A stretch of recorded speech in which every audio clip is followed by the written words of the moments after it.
Molina Mike, what's up, sir? What's up, buddy? Give me a minute because I'm over here having to do some homework here. You didn't share it. You didn't. We got 30 seconds to share it when we start. 30 I'm seconds. I was falling asleep at the wheel over here Dogging because it. because I'm over here having to wait for you, man. We've been waiting on you, Dogging it. Diva, to go and join Oh, us. I've man. been ready for a minute. What a day. Do you hear this nose, man? So stopped up. I got allergies. It's crazy. Roberto Wait, Franco tuning in. Can you guys hear us okay? See us okay? We just want to make sure everybody can hear and see. We got people in here saying it's about time. It is about time, man. blame this guy right here. This is the one you uh, got to blame right here. Well, hey, look, Mike, before we get going, we got a great episode. I'm really excited to have Damien in. Last time I talked to him, it was out in Vegas. And I mean, he was just so gracious. You You know, just spoiled it. Nobody even said Damien. Oh wait, it's on the description. My yeah, bad. get Well, out of they here. didn't know. I kind of like teased it a little bit, but you just came right out with it. Yeah, well, I'm excited because, there's people you meet in the industry and just right away you're like, man, I can relate with that guy, and Damien's one of those. And it's so funny because he gave away a couple jerseys. And then I was like, "Hey, I want to buy one of them." And he's like, "No, you just go ahead and have one." And I wouldn't take it. I bought one from him. I think I did. Maybe he did give me one. I don't know. Just Anyway, it'll be awkward if you haven't paid yet, my man. Let me tell I you. know this might be awkward. But hey, Yeah. before we get going, I just want to tell you something. Uh, Pool Player Podcast, still doing those interviews. Did a great interview with Tom Worth, One Pocket legend, author, wrote the book One Pocket, A Game of Controlled Aggression. So check it out, Mike. I logged in one day into our restream and I was going to go live with him and do a little video. And he had like zero internet, bless his heart, because he's like old school. And so I was like, Tom, we can't do this interview. And he's like, I don't know what to do. And I said, where do you live? He said, Delray Beach, Florida. I was like, no way, I'm going to be there next month. So sure enough, I met him at his house and I did it in his house. We did this interview and some great insights about One Pocket, just a great conversation. And just to let everybody know, we have struck a deal with Tom where you can purchase his book at 1pkt.com. So if you go to 1pkt.com, you can purchase the book One Pocket, a game of we got the kids. Sorry, she probably saw a cockroach or something. I don't know what's going on. Things are Oh, falling no apart over here. worries. Get the chancla, baby. Go give him Well, a I'm whack. just talking about 1PKT. And if you go to the website, I believe this is the one and only place where you can buy the book, One Pocket, A Game of Controlled Aggression. Now, there's other places you can go online. You go to onepocket.org and other places where then you would message Tom and you'd be able to get the book. But you can actually check it out right here on our website. And we're really excited to bring that to you. So, guys, tune in sometime tonight, maybe tomorrow morning. That episode will be released on the Player Podcast channels, both on YouTube, and then we'll do a little teaser video on Facebook. Mike, you with me? I'm here. I love One Pocket, so I'm excited, and I want to get the book because I got a couple. Well, I don't know if you can see them, but I got some of the shots, moves, and strategies in One Pocket right behind me, and so these books of knowledge are just invaluable if you love the game. So, Especially if you um, play as bad as you do. You really need that. You really need this that. this is how we're starting the show, huh? Okay, you know what? Let's bring in the company here, All the right, let's guest of bring him honor. in. All right, Hey, there this he guy's is. the What's up, Damien? What's up, guys? Oh man, just just I, hanging I out, making fun of Mike like normal. yeah, I'm looking reading some of the comments, and I saw Nick DeLeon said, "I can't see that knit." I hope he's not talking about me. Oh, He's 100% talking about you because he knows better than to go and talk about me. I'm going to tell you a little funny story about Damien. So when Damien was looking for like a social media guy a couple of years ago, I reached out to him, and I never like I hate soliciting people for stuff. Like it makes my skin crawl. And anyway, I hit up Damien and I said, you know what, I might be able to help you, and I think I can add value to what you're doing. And it's going back to what Joey said about him being a great guy. Damien's that guy. Took care of me 1,000%, and then COVID hit, and he still took care of me, and he still does, and has become a friend, a mentor, and a bunch of other things to me. And I got a lot of respect for him, and I'm glad we finally got him on because big things are happening for you. And we're super excited to go and have you on the show. Yeah. I'm definitely like got to pinch myself right now because, a lot of things are happening right now that's kind of like a once in a lifetime opportunity, and I just don't want to dog it. Pun intended, I guess, since we're on the Doggin It podcast. You're on the right show. I know, right? I don't want to dog it, but yeah, I mean, it's one of those things that hard work, is paying off. I don't want to say it's paid off because we're definitely not where we want to go, but we're on our way there. It's a fun journey. I'll just say that. Stressful Damien, at times, though. You are making moves, man. Like it's almost every day I see one of your ads. I see stuff you're doing. I see partnering with Predator, partnering with CSI. Like, what is going on, man? What is this like new energy behind Jam Up? Well, I mean, it was always kind of the goal when I first started. I started back in 2017, and it was just one of those things where my wife's a graphic designer, and I said, "Hey, can we go make some T-shirts and sell them?" And she said, "Yeah." So we made some T-shirts, and I was like, "Cool, I'll come up with a brand for." We came up with Jam Up for some. I was thinking I was because I'm old school. I'm an old school pool player, and we used to use that terminology a lot, back in the pool hall. But it doesn't get used as much anymore. So I was thinking, everybody would know what that means. I make up 100 shirts, and everyone's like, "What's Jam Up mean?" I'm like, "Oh God." So, but it's too late then. But yeah, it's just morphed.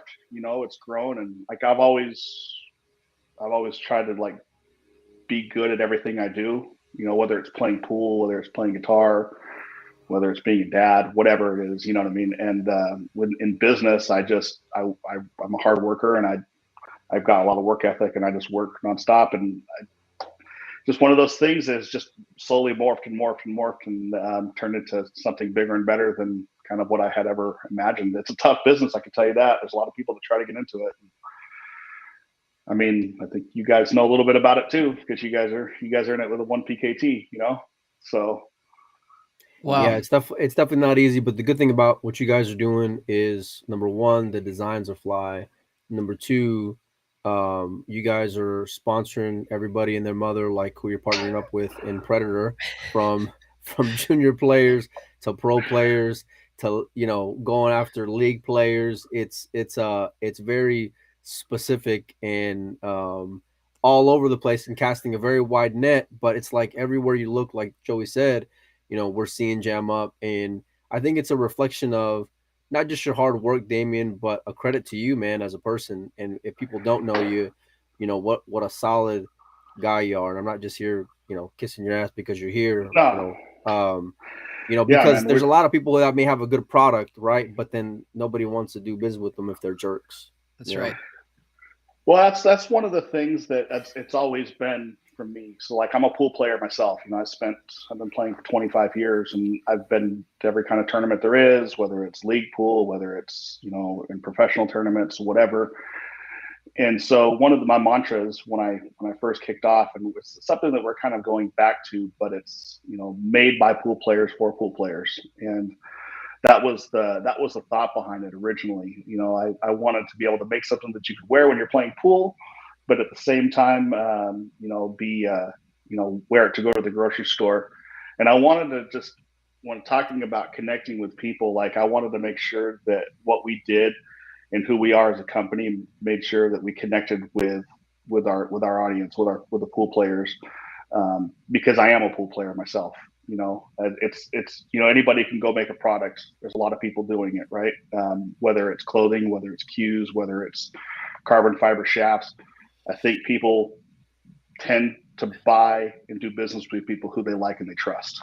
And so like I try to keep that core value like strong for myself and how I conduct myself with business. And sometimes it costs me money, and my business partners would, like to bite my hand off sometimes, but you just that's the way you have to be if you want to be successful, especially in a small community like pool.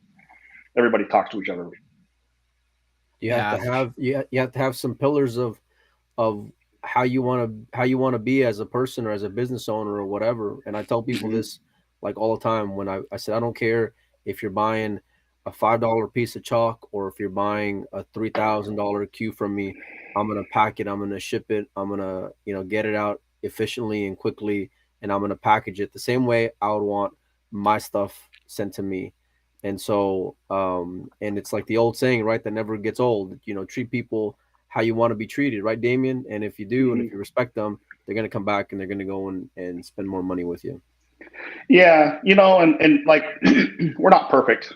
We sometimes we fail at some customer service stuff, and it's just I think any business out there does. It's nobody's 100%. It's all about how you respond though, and so like, I just gotten to the point now where we're so busy, it's like so hard to like keep track of all the orders that come in on a daily basis. And so, thankfully I've now have a staff, and we're working it together as a team. So that's real thankful. But at the same time, like, just want to make sure that, from a core value standpoint, from a company core value, that we're always taking care of the customer. So, yeah. Damian, so you mentioned the fact that you've been a player for a very long time.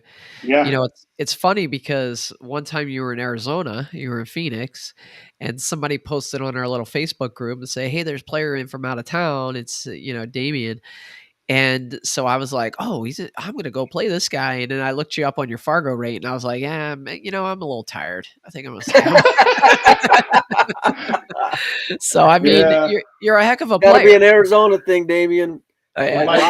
Just like my Nick Fargo.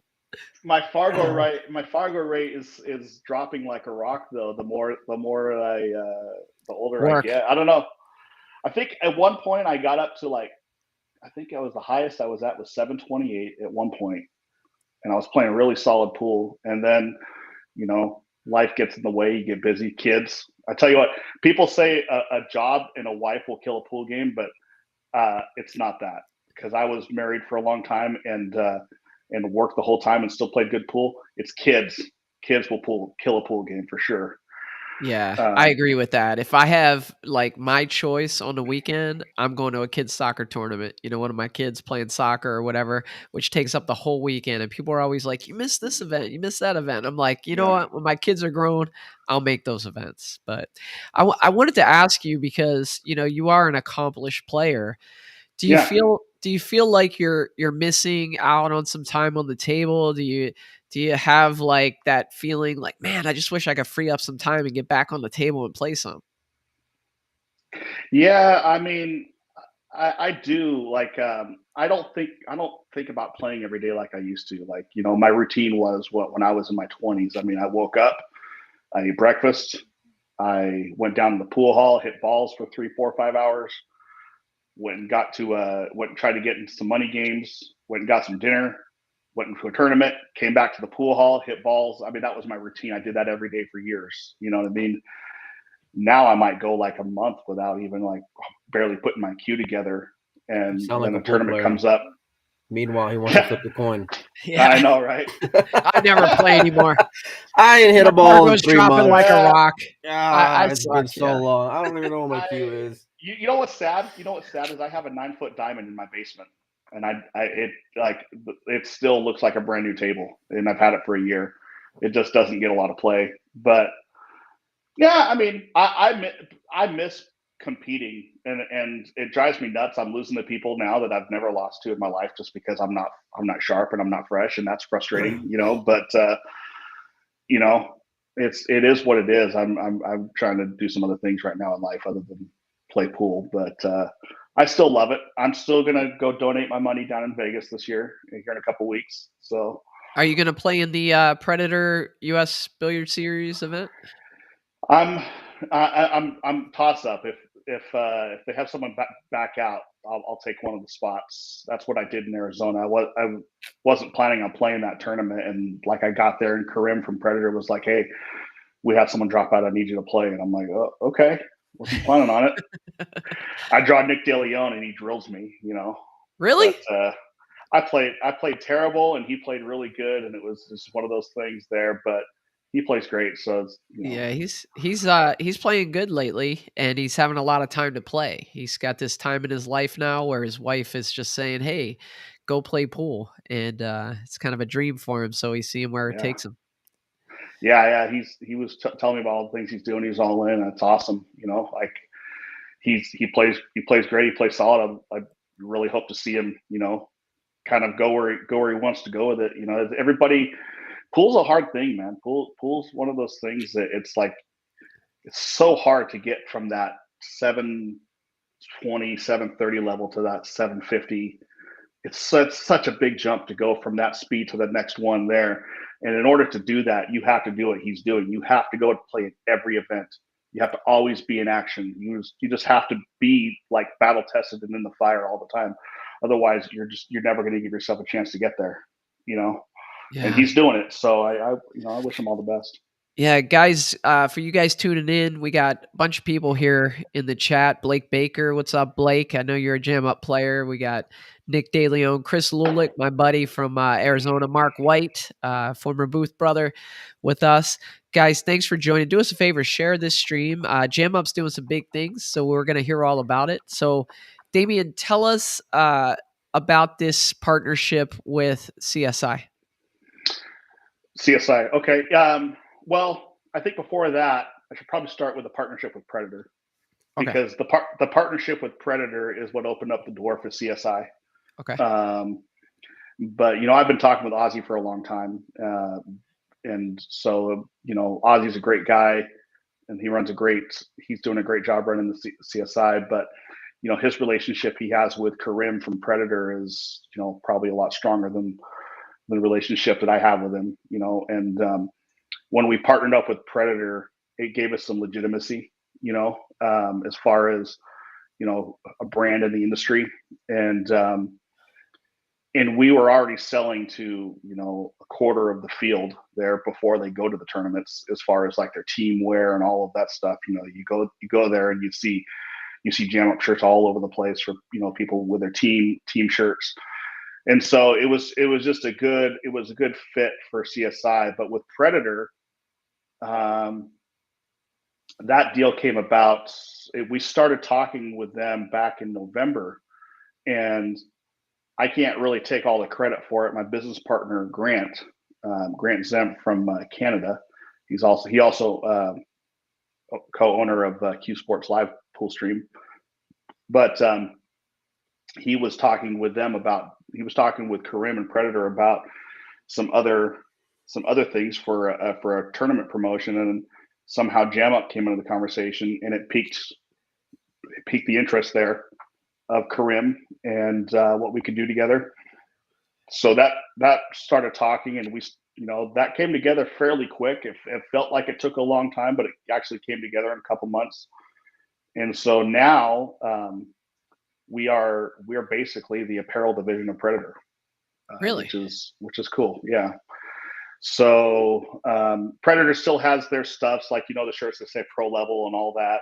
They still have those shirts they're doing now because they've already produced those. But we're doing all of their jerseys, all of their sportswear stuff, things that they've never done before. We're doing all of that for them now, and so you're gonna start seeing a steady stream of Predator releases from us between now and the rest of the year, where people can go online, order it, and have a customized Predator jersey, with their name on it and all those things there. So it's a pretty cool thing. So it was just a good fit, good partnership between the two of us. 1,000%. And it's opened up a lot of doors, I can tell you that. I gotta disagree with you though, because I don't think the deal with Predator gave you legitimacy, Damien. I think you had legitimacy already, and it was just a natural partnership for you guys to kind of work together because of what you bring to the table. Well, you and your team, because I know you're not just a one-man band, but I don't think you're giving yourself enough credit, because it's like the old saying, man, real recognizes real, and yeah. So but I've never heard that saying, for the record. I've never heard that. Real I'm is not that? surprised. I'm not surprised you haven't heard that saying, Red. Hey, Okay? you broke I'm not out. surprised. Hey, you Okay, broke out the fly this, comment earlier from this, like 1992. this is my shock face right here. Okay. This, Oh, You guys need to now, behave. You guys, do I need to get a therapist for you too? I think oh so. man, we're worse. We're worse than me and Dom. But no, so where is this journey gonna go and take you? Because we've heard some big announcements from the Predator CSI series. We've heard Mhm. Germany, we've heard Canada, which is fantastic news because I hear Canada is gonna be like a 5-figure added money event, which is fantastic.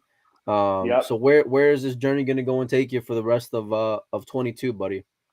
So while we're talking about Canada, let me just give a big shout out to Grant, my business partner in Jam Up, who owns Q Sports Live. So Q Sports Live put that whole event together with Predator and CSI. So they're the ones hosting it.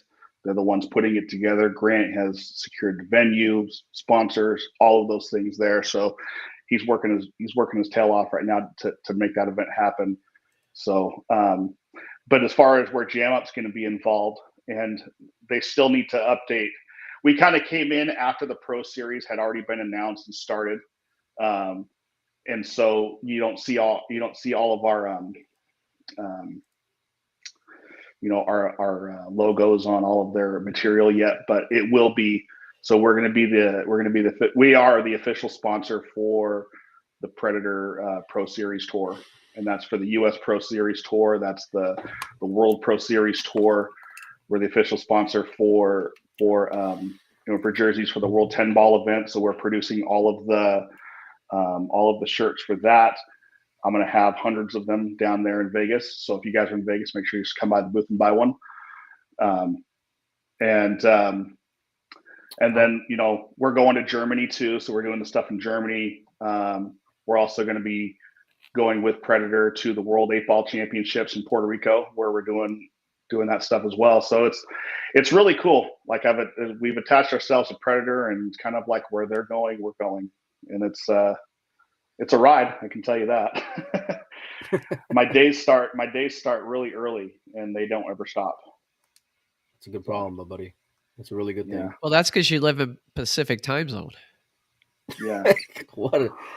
I'm serious. Yeah. Like, I'm sure you're getting calls from people in like Florida and other places, and they're like 2 hours ahead of you, 3 hours ahead of you. Well, Predator's team is all over the world, and so like I talk with JP. I don't even know if I want to pronounce his last name because I know it's French, Parmentier or however you say it. But I talk with him a lot because there's a lot of collaboration going on between us and them, and he's in France. And then I was talking with Jessica Wise today, and she's in Germany right now. So there's just all these different time zones. So like I get emails in the middle of the night. Yeah. But I'm not answering those, obviously. But I usually wake up at like 5:30, 6 o'clock in the morning, and start answering emails and all that good stuff. One thing I'm really excited for is when you're announcing all of these players that you're now sponsoring. You have a semi-pro team, a pro team, a juniors. Talk to us about some of these sponsorships and, kind of what led you to that, and just some of the players that you have in your stable. Yeah. Stable is a funny term. I hear a lot of people say stable. I'm not a stake horse. I'm not rich enough to be a stake horse.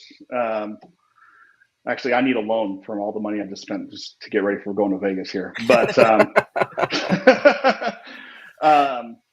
no, honestly, like it was never one of those things that sponsorship and pool. It's just one of those things that Mike and I were talking about before. It's either you do it or you don't, right? You either sponsor people or you don't. And it seems like to have any kind of legitimacy in pool, like you got to sponsor people. And on top of that too, like I didn't do a whole lot of sponsorships before because I simply couldn't afford it. Even though we're giving out merchandise, that still physically costs me money, to give out merchandise. And so now what we're doing, we're in a different place now where I've actually budgeted for it, and I'm actually compensating players, with merchandise and outfitting them to go compete. But it all started with juniors, actually, for me.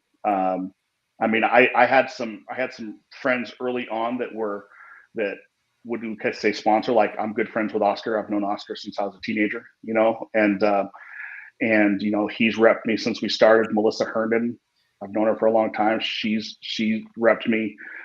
Brian Parks, I can't forget about these people. Chris Robinson, Chris Reinhold now.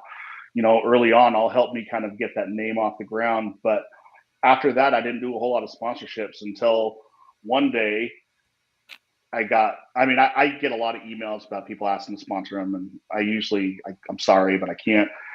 And then one day, I'll apologize for Joey bothering Yeah, you I was going to say, I have that draft just, in my email now. Yeah. The elephant in the room, we know. Oh boy. One day we got an email from one of the junior players that we sponsor now, Kennedy Myman, and I love her to death. She's the sweetest little girl. She's not even a little girl now. She's a young lady now. I've just watched her grow over the last few years. But she just wrote the sweetest email, and I was like, sure, you got me. You know what I mean? And it's you had me at dear Damien. I know, it was so sweet, and she was so appreciative, and her family is fantastic. I really, really love their family.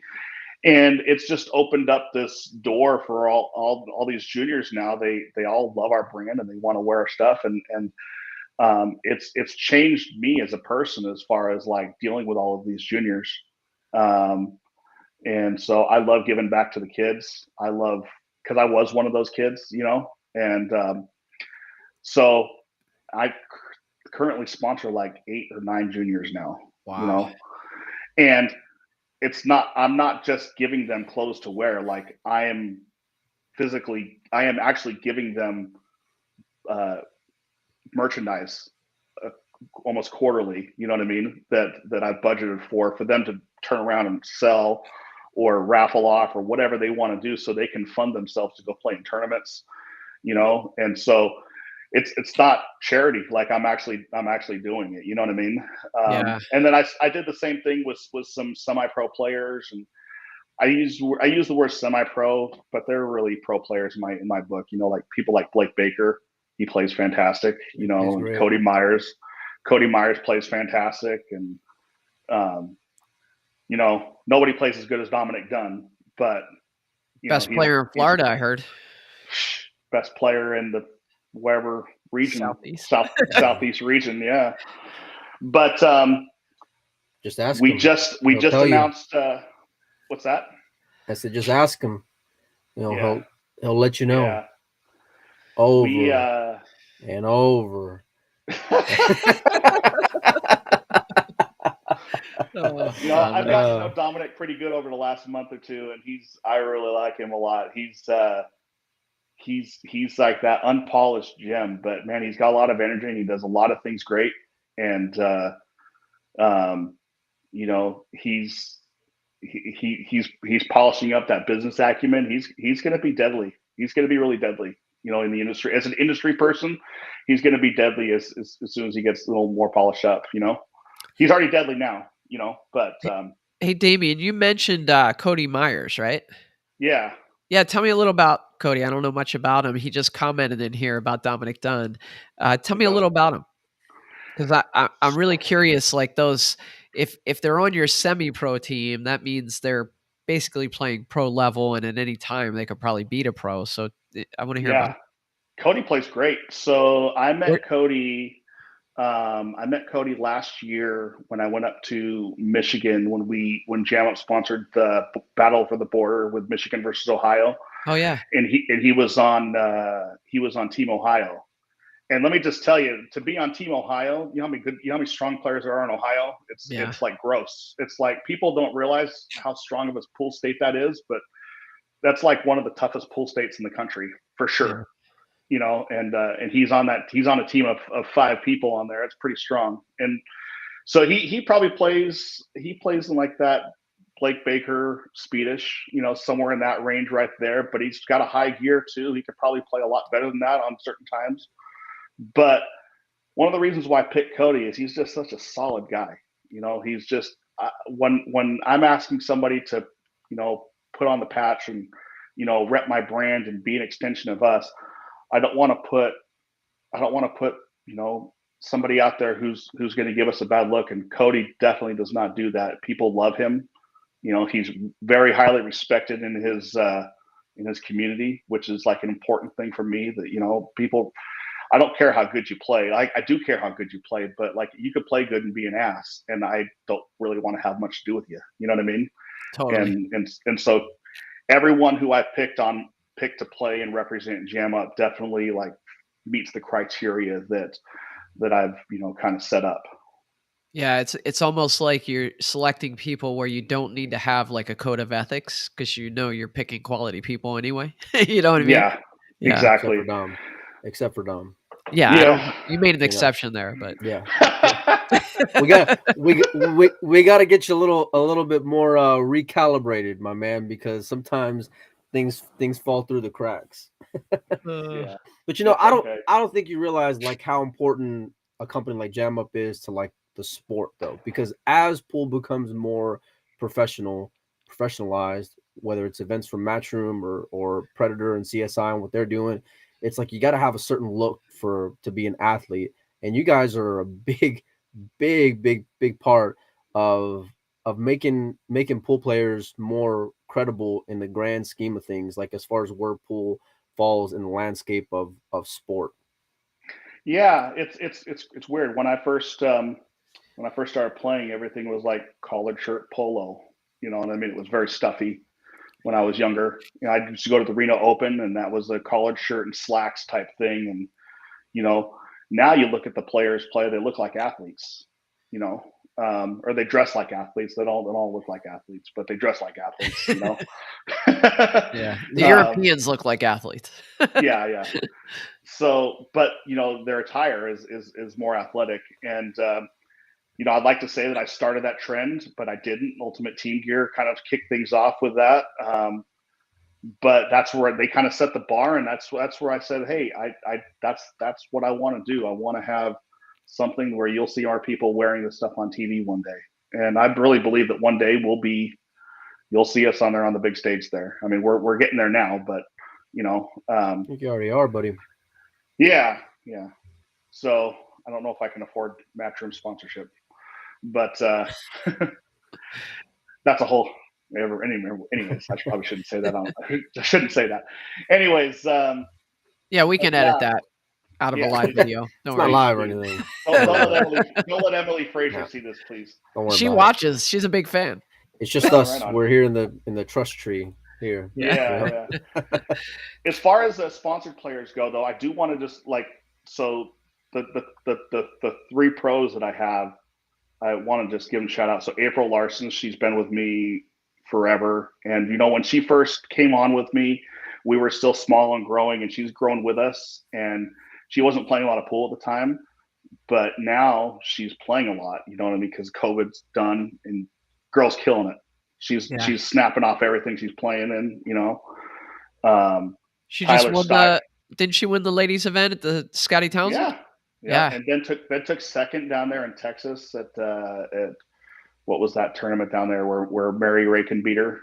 Texas Open, wasn't it? Texas Open, yeah. So she's I had the pleasure.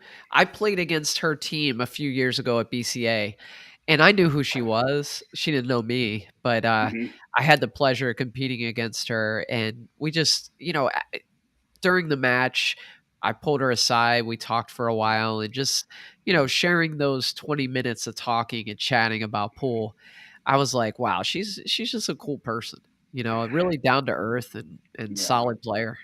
She's a sweet girl. She's super sweet. And her Facebook feed will always brighten your day because she's always super positive, which I love. Yeah, I like talking to her too because she's got that thick Minnesota accent. I like teasing her about it, And so, but we recently picked up Tyler Steyer, and Tyler's playing with, and we're going to be coming out with. One of the things we're doing for all of our pro players this year, you'll see, is we're going to do like signature lines for them. So how Kobe Bryant had a line with Nike and all those, maybe it wasn't Nike, whoever it was, but just we're going to do the same type of thing with them, and so we're going to make some really kick-ass designs, centered around them, and part of that proceeds goes to supporting them as a player. So, so we're going to be doing that, and we just Damian, what do you think the ceiling is for Tyler? I'm just curious. Do you think he could be the next Shane, the next like great American player? He has the work ethic for it. I think he's probably, if he watches this, he'll probably like disagree with me or whatever, but I think there's some mental things that he just needs to work on. You know what I mean? It's because he's very strong when he's at the table, but it's when you're not at the table sometimes, like sometimes your environment and things like that. And I probably shouldn't say that. Maybe he'd get mad at me for saying that, but it's just an observation I've had. But I would tell him that to his face too, if he was sitting here. But he's got, I would say, as far as like work ethic goes, I don't want to say he's got the strongest work ethic of any American player, but he's right up there. I mean, I don't know. He's got the strongest work ethic of any American player, 1,000%. And it's no disrespect to anyone else. I don't think it's that. I don't think it's very close when it comes to work ethic. So one thing about Tyler, about 5 years ago, I'm playing in the BCA singles, and I'm playing the winner of him and Bobby McGrath. And they're hill. And Tyler has the biggest hanger 8-ball in the side pocket you'll ever see. I mean, like 6 inches to the 8, 6 inches to the pocket, straight in, and he missed it and lost the match hill. And I said to myself, because I had been watching him, when you're playing in a tournament, you're competing next to the person and you're going to play them eventually. And I'm watching him and I'm like, oh, this kid's good. And then he misses that shot. And when he missed that shot, I'm like, oh, he's done. Even though he goes to the loser's bracket, he's not coming back from that. I mean, he's hill and he just missed a hanger. How's he going to come back from that? Right. Well, sure enough, about 8 matches later, I play him for third, fourth. And I mean, he was just on a mission. Like he's just knocking people off one after the next. And I've teased him about this because I had him on my podcast and we go to play and I'm just like trying to be a nice guy. We told a couple jokes. He did not smile. He did not laugh. He barely acknowledged me. And he just like one time he said nice shot on a kick shot that I hit. But other than that, he was all business, destroyed me 7-3 or whatever and kept on going. I think he lost to Alex, the guy from Houston, Alex Calderon. Yeah, I think he lost to him in the finals. It's a redhead versus redhead thing. You just don't. Yeah, I think so. But I was so impressed with his ability to take that, like, really embarrassment, missing that shot against Bobby, and then coming back and winning all those matches on the B side. And when I saw that, I was like, "There's something about this kid." Yeah. One thing that I've always liked about Tyler and respected about Tyler's game is that he doesn't shy away from the big moment. He seeks it out. He wants to be in that pressure cooker, and really that's the only way to kind of get better at that situation is keep putting yourself in those situations. So, and I think he's good, and I think he's good under the pressure. I think he's good in those spots, and that's what I was talking about a minute ago. Isn't really referring to that, but I don't want to digress into that. But I think he's got a great future ahead of him. He's young dude, and he works hard. And one thing I like about Tyler, and this is not just in pool, but in all aspects of life, he's very coachable. So, coachable people tend to be very successful, Yeah. So. Absolutely.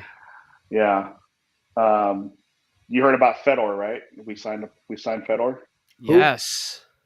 Yeah. That's crazy. How'd that happen? We've been talking for a while. And then we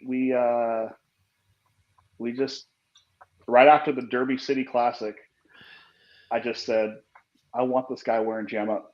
And so we talked, and we've been running into each other a lot over the last year, but everything's worked out, and I like Fedor, and it's a shame what's happening to him right now, but it is what it is, but he's not going anywhere. He's young. He's going to be the best player in the world for a long time, in my opinion. You know, he's just an alien when he plays pool. You know, and when he gets in those modes, he plays like he's from like outer space coming here to conquer the world. You know what I mean? Yeah. So, Well, I yeah, I don't, I mean, don't think it's going quite out on a limb saying he's the best player in the world when he's sweeping everything at Derby. definitely And top 5. I mean, yeah, you can't even keep him out of the top 5.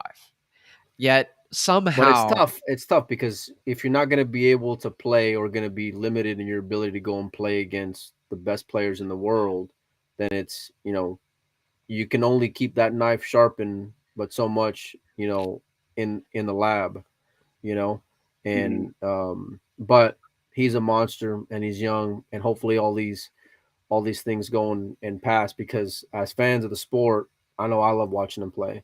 I love watching. I Yeah, mean, he gets this close to every ball, and everything gets perfect shape and the perfect yeah. angle, and banks the ball sick. well and He's an plays one alien. pocket well. And I mean, He hasn't even hit his full.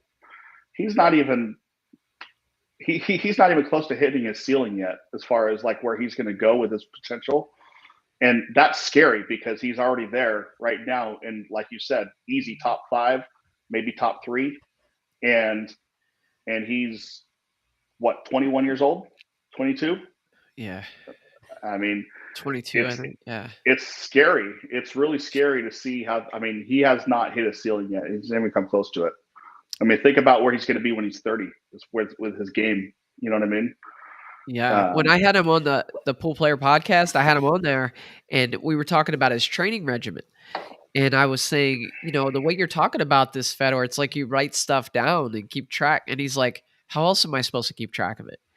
And I'm just picturing him there on the practice table with a little notebook, kind of keeping track of what he's doing, and being able to track his progress and different drills he does and different things.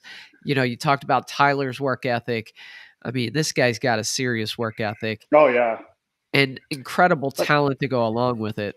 it's different with Federer though, because you see kids whenever they're younger, and I say the term kids, right? Because I'm 35 years old. So when someone's like in their early 20s, they're still a kid to me, right? But when you see these kids that are fearless and they go for flyers and maybe aren't the right quote unquote shot, right? But they think they can make everything in the world. You don't see that with Federer. Like, it's rare no, that he goes and picks the wrong shot, you know. He yeah. and he can process it quick as far as what his percentages are and what's in the best interest of him winning. It's Yeah. it's so I gross. don't ever recall seeing him like get outside of himself. You know what I mean? Yeah. Like hit But an awkward shot. It's like he always he assesses the situation, and the way he plays the shot is always in total control, even if he Hmm. misses it. like Yeah. And here I am. There's times I get out of line a little, and I don't take a flyer, and I look like Zorro or something. because you're on You tilt. know, yeah, But exactly. And I play decent. But like, it's just incredible to watch. It I'll put it really like is. Yeah. as an example, because so Filler plays Albin in the final of the Championship League pool, and there was a couple of moments that were really big in that finals for anybody who watched, and one of them was, I think it was he pushed out to a jump, and Filler took it on, but he's fearless and he thinks he can go make everything, and most of the time he does, right? But Hmm. I wouldn't see Federer go and take that flyer in that moment, Right. or I remember watching Filler, and I don't mean to use Josh as an example twice, but Filler in the deep in the one pocket there at Derby, and he's playing Josh Roberts, and Josh is a deadly one pocket player, Hmm. and Filler beats him to the shot. He starts running balls and he gets a little funny, but he's got a bank, and he's probably like 80% to go and make it. And Filler just kept, but the duck was easy, and to put Josh Roberts in jail, and he fired, and it was at Hill, and you lose it. It's like those little moments where, like, when you're young, you make those decisions, and we saw that like early on in Jason Shaw's career, where he was just fire at everything, right? And he was just a shot maker. But as his game evolved, as he got older, as he matured, you saw the evolution in his game, and his safety plays increases, and his movement got better, and Hmm. then his jumping. I mean, all those aspects of that can really make that great player just a phenom. Yeah. Yeah. And Federer definitely has all of that. He's, like I said, he's gonna be at the top for a long time. Long Yeah. time. So Stephanie Toy in the chat says hard to even root against him. He's genuinely such a nice guy. And, that's my impression too. He's just like, it just seems like there's nobody that would ever have a bad thing to say about the guy. That's why the Yeah. situation they're going through right now is super tough, and so I messaged him and, just, hey man, thinking about you, just it's Yeah. a rough Don't make it situation. awkward, Joey. So, Don't make it awkward. so and I'll address something too, because like people have made comments about him being Russian, and I don't care. I don't care that he's Russian. I don't look at people based on where they're from and what flag they're under. I look at people as individuals. Fedor is a great guy, and I'm not going to, part ways with him or anything like that simply because he's Russian. That's not who I am. That's not what we do. And so, yeah, I respect that. I'll just throw that out there right now in case anybody's curious about that. In case anybody wants to know, well, let me tell you, because if you did, buddy, I love you, but I may have to give you the boot. Yeah. So no, I respect that, and they're gonna. Obviously, this is going to take its toll on them. There's going to be events they're not going to be allowed to play in, and that just sucks, because when I say them, I talk about him and Christina, because they're so good for the sport, and it's just who else is who else is not allowed to play is Margaret. Oh, that's right. Yeah, because she's from Belarus, which is affiliated with Russia. You know what I mean? So like, she's not allowed to play either. That's right. Yeah. Yeah, that's a shame. Yeah, but anyhow, yeah, but yeah, that's what we got at the stable. I do have another announcement to make as far as our stable did grow a little bit today. It's a big name. I added more. It's sorry, Joey. I hate to burst your bubble, my man. But not me. It's not you, Red. We got that. There's only enough room for one Red on Team Jam Up, and it ain't you. Is this breaking news? Are we having breaking news on Doggin it, or did it come out already? Yeah, no, I haven't even announced this on Jam Up yet, so you guys can have it before. But that's why we love you. You may have heard of her before. She's been on ESPN a few times, and from Britain, Miss Allison Fisher. Really? Nice. The Duchess of Doom. That's awesome. Yeah. Is now going to be flying under the Jam Up flag. So her shirts are in process right now. She'll be wearing them in Vegas in a couple weeks. So yeah, I'm super excited about it. I kind of fanned out with Allison when I met her. She just has this presence about her. She's that kind of champion though, Damien. Like, you got to. I saw her and met her for the first time at the Texas Open. It was like, holy, you know what? That's Allison Fisher over there. She's got a professionalism about her that the younger players need to learn from her on that. Has anyone ever dominated pool, female or male, the way she did for that run that she had? I mean, It was every single event. I mean, I remember because I root for the underdog, and I didn't know her, so I didn't have any reason to root against her or anything other than the fact that I'm like, man, I hope somebody beats her finally. And it never happened. Like, she went on a run. It must have been 10 years where it seemed like she could never lose an event. Yeah. She, I don't know. I mean, who knows how much she made in tournament winnings during that decade, which I'm sure she did pretty well. But the cool thing about her is she's, again, it's I would go back to where it's not just about what they're doing on the table. Off the table, she's phenomenal.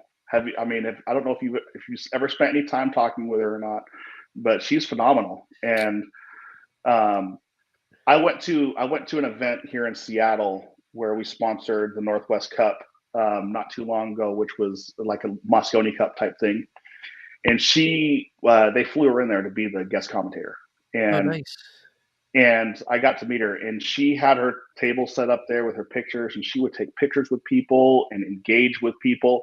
And she was like such a true fan or such a true professional to the fans there. You know what I mean? It didn't matter who they were, but she treated everybody with that respect and like that kindness there.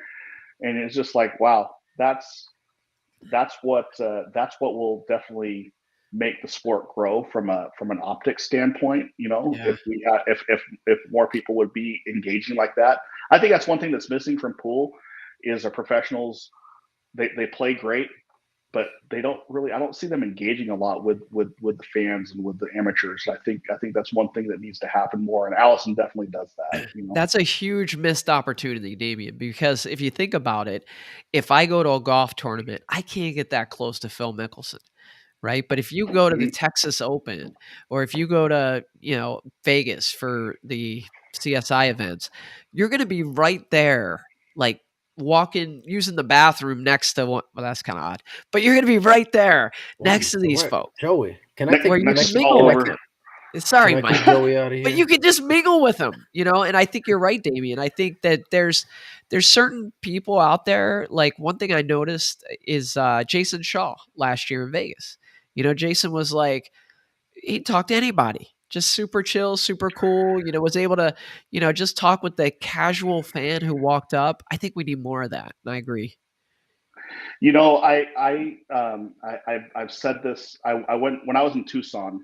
So how CSI events have the Predator event, the Pro event mixed right in with the amateur event. It's happening. Yep. We're all in the same room, right together. Huge missed opportunities for a lot of these pros to build their personal brand, That's right. because if I, as a business owner, I would walk around and go to the different tables and introduce myself and thank people for their business and all of that, ask them how their score is going and all of that stuff. And I'm just a business owner. I'm nobody, you know what I mean? Yep. But people appreciate that stuff. Imagine if you're a fan of Joshua Filler and he comes up and you're an amateur player playing in an 8-ball tournament, race to 5 with your team, and he just comes up and sweats your match and just watching your table. He's like, hey, who's winning? Forget about who won the tournament on the pro event. More people are going to be talking about, those people are going to be talking about, can you believe that Joshua Filler came up and just watched our match? They're going to be talking about that forever. 100%. And now his stock grows. Fans for life. Yep. Yeah. And so one of the things I've challenged all of our challenged, Tyler and April and, even Fedor, when I went to lunch with him, is like, go engage with the fans, go out there and mingle, and don't just go up there and talk to anybody. Like, go watch them play a match. Go spend 5-10 minutes out there watching some of these amateurs play, and just like ask them what their score is. Watch what happens. Yeah. And I think that's a big thing that's missing in pool right now that would really help things grow. Because what I saw down there in Arizona is I saw the pros were here, the amateurs were here, and I didn't see a lot of this happening. You know what I mean? Right. I didn't see a lot of this coming together there. You'll see it in Vegas. You weren't out there in September. You're going to see it in Vegas because that was a big part of what we were able to go and see for like the whole 10 days we were out there. And I think it lends itself because of the excitement of the format. Those shootouts people really love. And I know you saw when you went out to Arizona. I mean, like, it's nuts. Yeah. Yeah. It's pretty fantastic. To expand on what Damian's talking about, Mike, and we've talked about this before, one of the biggest problems we have with our sport is that you could walk in with a photo lineup of the top 10 players in the world into a pool hall on a Tuesday night, with some league that's going on, and you could take it and start showing people photos. Like, who's this? Show them Albin Ocean, show them Josh Phil. They're not going to be able to name those people. And I think in order for us to get this sport to where we want it to be, we need that casual player on a Tuesday night to really understand the true stars of our sport. And what Damian's talking about, that's the way to get there, right? The way to get there isn't to win more tournaments, right? Like, how many tournaments can these guys win and still not really get recognized? The way to do it is to engage for those guys. Well, but most of them are approachable. Engage. I mean, maybe they are, but it's not about being approachable. Yeah, it's but not about being approachable. It's about them taking the time to engage the okay, but hold on a second. Just playing devil's advocate here, because let's say he's asking, Why you played that match really well? What's your score? What's the other guy going to go and think that got his ass whooped by said guy? You think he's going to be a fan for life, or maybe he might feel a little shorted? I don't know. I mean, I'm just saying, Yeah. like, Yeah, I yeah. I get the premise You're of it, dogging but it, it's like, Mike. no, You're but it's dogging it. like asking them to go sit down and watch someone's match. I don't know, man. Like, I No, think I it'd be think cool for the the, person, but how do look you the pick what fan? look, the point is you watch the match, you're Josh Filler, you watch the match.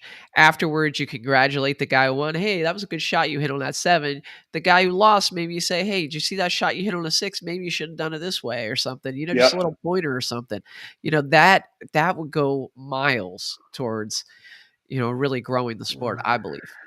The way I look at it is this: the way to if you want pool to grow, okay, as a sport, to have credibility in the world, to attract outside sponsors, to get money into the sport of pool.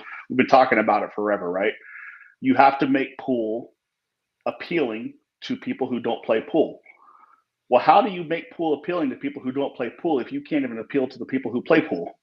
You know, if you haven't won the fans over who actually play the sport, how That's are you right. going to go win fans over who don't play the sport? And so and to play devil's advocate, like I know that like some of the pros be like, well, why should I have to do that? Like I'm focused on this, and I'm sorry, you guys, but this isn't the PGA, and you're not Tiger Woods yet. You're not swimming in millions of dollars.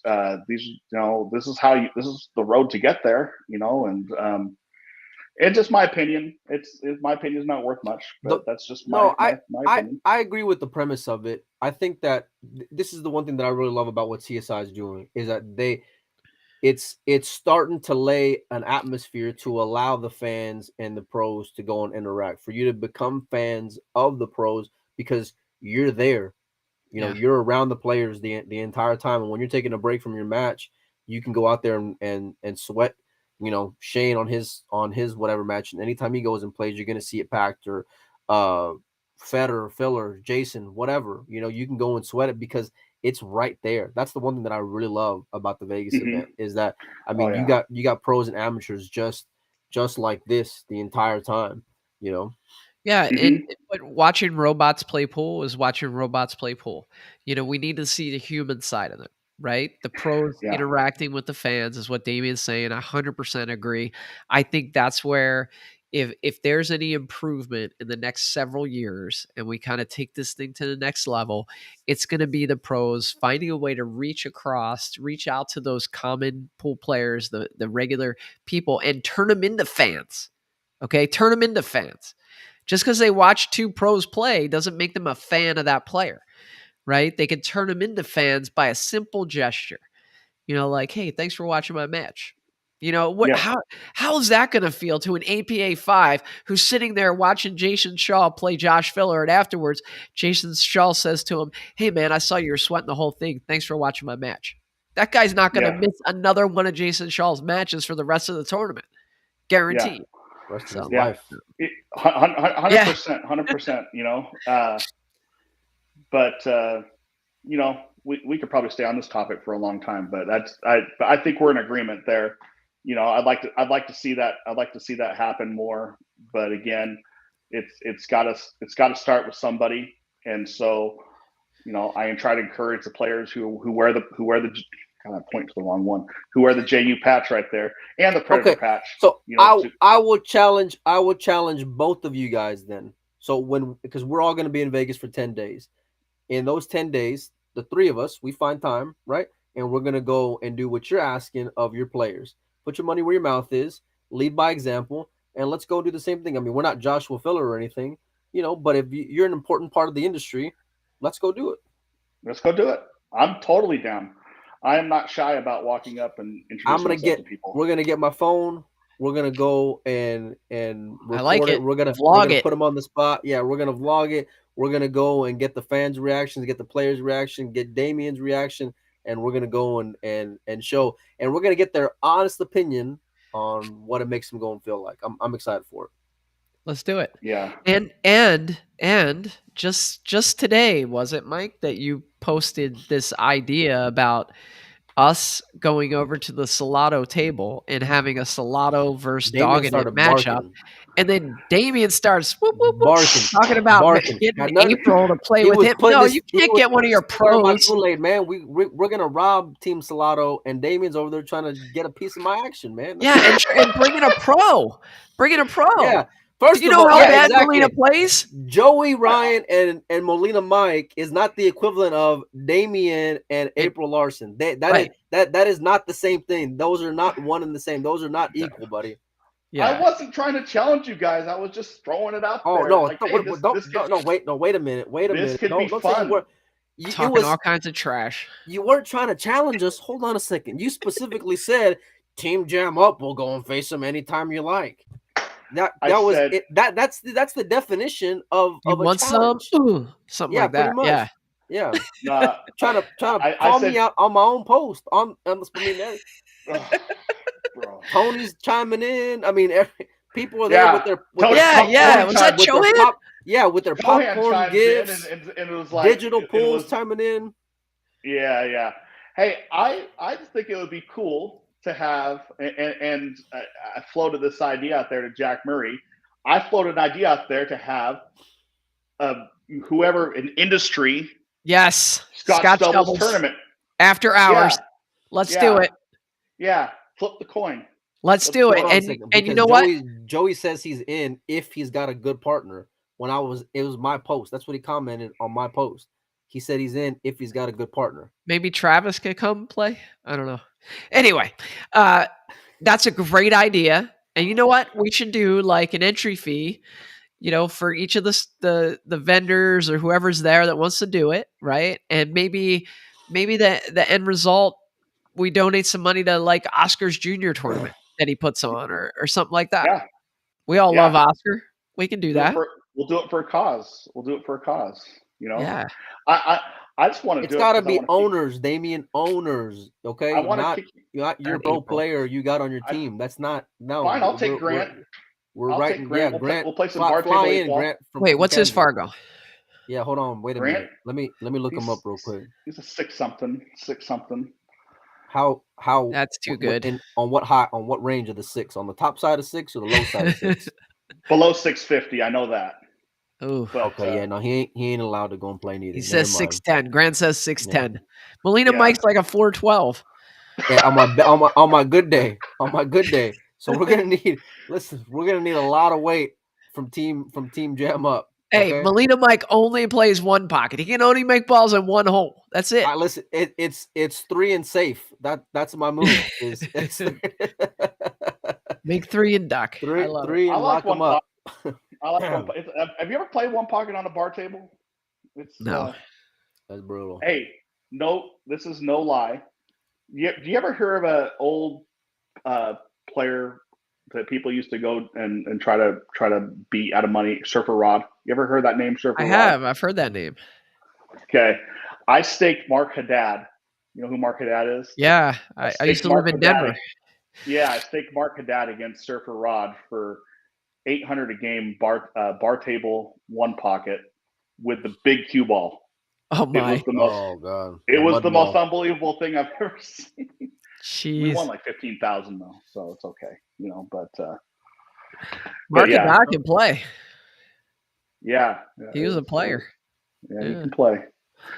He tried to hustle me when I was younger, and out of like $20, and I ended up beating him, and then he wanted to take me on the road. I can tell you, ain't gonna hustle Team Doggin it. I can promise you that. Okay. Team Doggin it, don't get hustled. Is that what you're saying? No, Mike, don't be talking trash, Mike. We'll see you. No, I don't even know if you're on the team. Wait, what? What do you mean? What do you mean, man? There's not gonna be a question. Joey, I'm gonna hire an intern before we go there and get them on the team. You know what? Depending on the Fargo, they may get hired. David, somebody chimed in earlier. I don't know if you're comfortable sharing it, but they wanted to know the story of the first time you played SVB. Can you share that? Oh, yeah. Well, I've played SVB. This was back in like 2006. It was right after he won his first U.S. Open. What was that? 2007, 2006, 2007, somewhere in there. Back when I was still a pool player, and he came to Salt Lake where I was living at the time, and he came there and he gave me the 7 out, and we played winter breaks, and he rolled me. Like, he beat me out of like 2,500 pretty easy. So then we made another game, and we made an appointment. He came back a few weeks later and played with me. So we played races to 11. He gave me the last 3 and 3 games on the wire, an alternate break for 3,000 a set. And this is back before he had all these big stake horses. He was betting his own money. He brought 12,000 in cash with him. Wow. And we played race 11 for 3,000. I had him stuck 9,000. He'll tell you the story too. He can ask Shane about it. He'll verify it. I had him stuck 9,000. He only had 12,000 on, and we're playing for 3,000. So one more set, and I bust him. And it goes hill. It goes hill, and he breaks, plays safe on the 1. I kick the 1 ball in, and I scratch, and he earned running out. So God, it's so sick. It was sick, bro. It was really sick. But anyways, after that, we battled it out for about 15 hours, and don't tell me you got back even. No, I was 2 sets ahead. 2 sets ahead. Wow. Yeah. That's not too bad. I was thinking that 1 scratch was going to cost you all that money that you had, built up all that time. That's like the sickest. I played him one other time. We played in Montana on a bar table. He gave me the call 7, wild 8, 6 ahead for 1,000. And I beat him 6 ahead there with that spot. Wow. Yeah. That's awesome. That was in 2007. That's back when I could play a little bit still. Hey, is Grant Zemp, is that your business partner? Grant Zemp is my business partner, unfortunately. Yeah, because he just commented he wants us to zoom the camera out a little because your head's getting too big to fit in. Hey, you started asking me. Me about my pool glory days, and I'm sorry, but I don't have a lot of those glory days anymore. So if I get a chance to talk about them, I'm going to talk about them. Heck yeah! No, yeah. I'm just messing with you. Now I can't even beat Dominic Dunn. So he's the best player in Florida. Of course not. Yeah. So can I talk about something that we're going to do with Predator, probably starting tomorrow or the next day? Please do. Yeah. So obviously we know that there's a war going on over there with Ukraine and Russia, and Predator is a big international company. We have designed a Ukraine-themed jersey.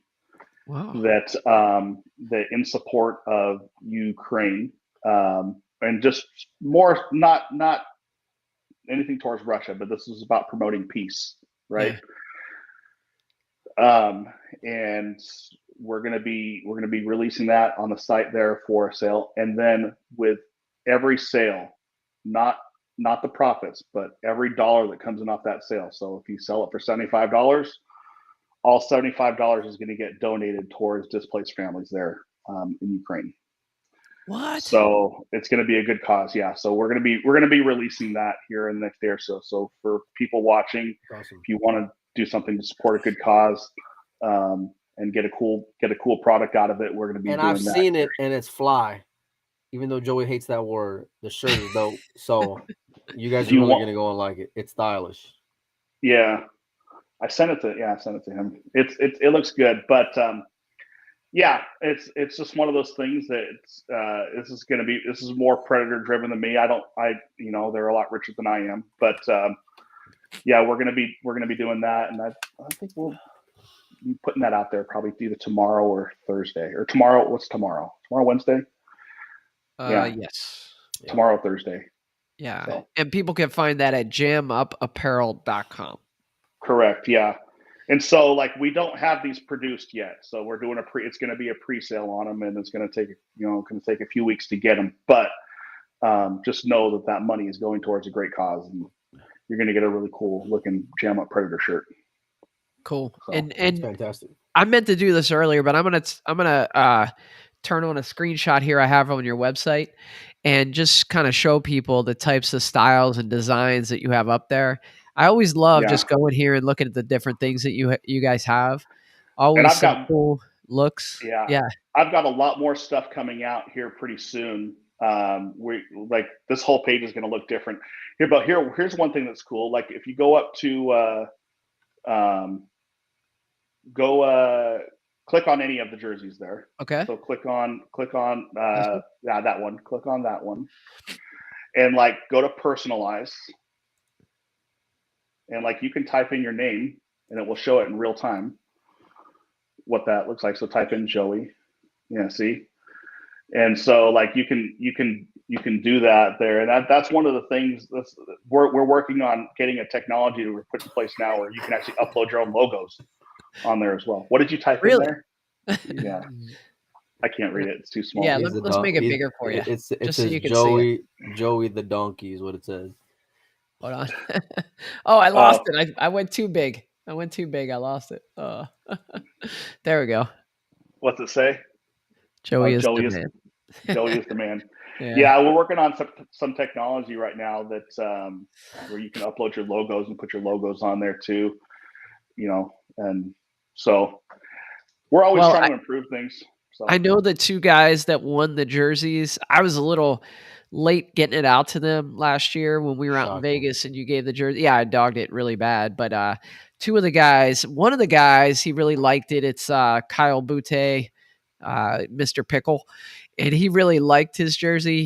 He commented on it. And the other guy was in New Mexico and he showed me a picture of one of your jerseys with his name on it. And he's like, yeah, I want this. And I was like, you already have one of those. And he's like, yeah, I love it. I want another one. Exactly the same. So he ordered the exact same jersey he already had. So, I mean, cool.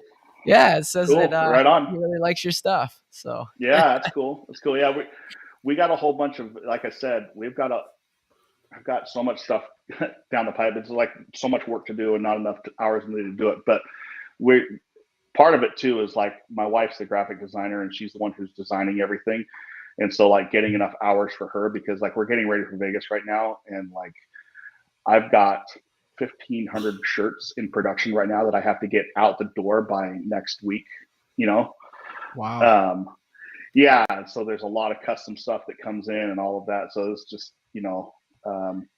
yeah, it's just a lot. Where are you going to be in the floor plan there in Vegas? Because, obviously we're going to be there. I think Mike and I are going to be set up in the rotunda. But when you go in, I'm assuming you'll be in the main ballroom? Main ballroom. So as you're coming down the big corridor and the doors are right in front of you here, you walk in the door and I'm the first booth to the left. Nice. Yeah. So we're in prime real estate there. So yeah, I'm sharing a booth with Bigglebox Supply.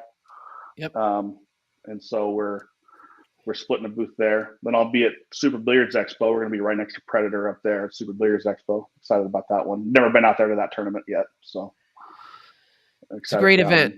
It's a great event out there. And it's a great expo. I think you'll do really well out there. I heard that event, action-wise, rivals what Derby used to look like. Is that true? So when it used to be in Valley Forge, they had the pit, they called it, and it was just tons of bar tables. And at any time you'd find, big money matches, but also just the challenge tables, $20, you'd put up 20. And if you stay on 5 or 10 times, that's where I first saw players like John Mora, Shane Winters, they'd be in there just like playing those money tables. In fact, John Mora's dad, Mario Mora, like he must have made like $800 a day on those $10, $20 challenge tables, just beating everybody, but yeah, then people would start barking. There'd be a couple hundred people around one 7-foot valley table, and then you'd look up and there's Keith McCready playing, somebody else, and they're just going at it. So yeah, there's a ton of action, ton of barking. You get the whole Northeast effect. I'm from Maryland originally. The Northeast is a whole different animal, where you got the guy, and so it's fun to be around, man. It's a lot of fun.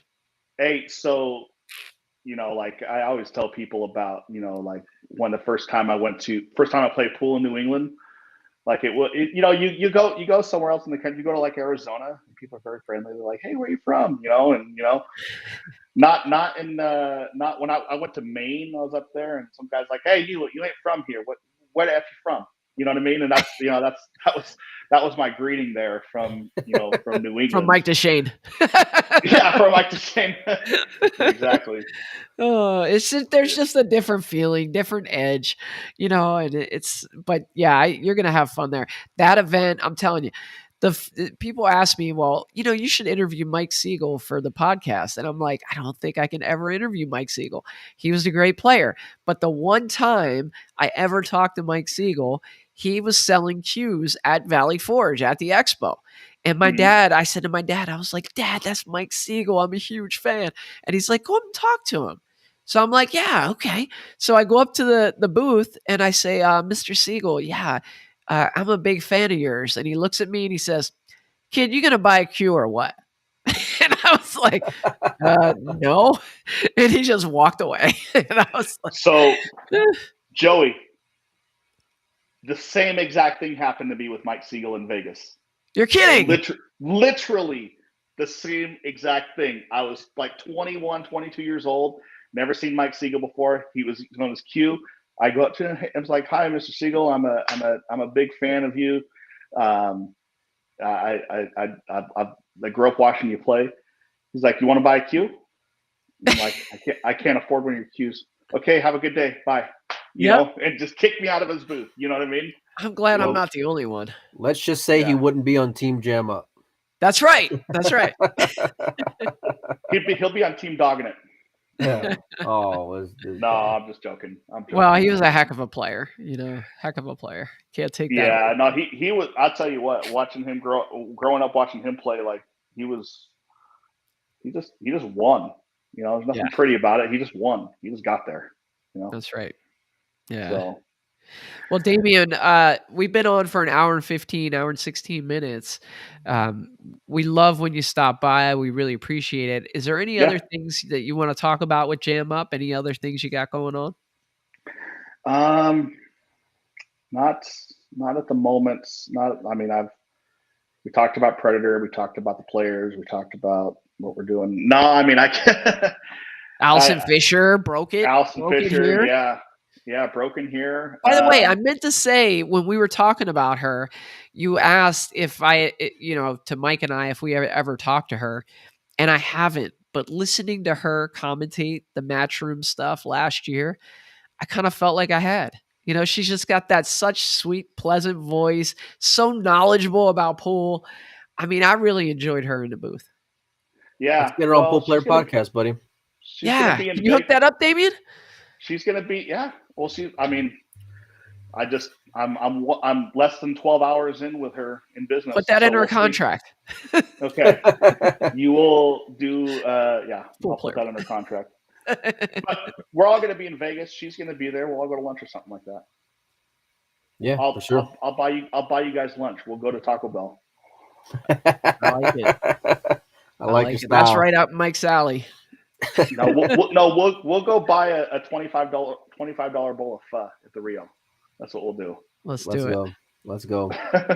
You don't have to buy though. Mike will buy. Don't worry. Yeah. Well, Damien, thanks so much, man. This has been a lot of fun. I can't wait to catch up with you in Vegas. I think we're gonna have a great time out there. All right. Take care, buddy. Yeah. Appreciate it, brother. Okay. See you, man.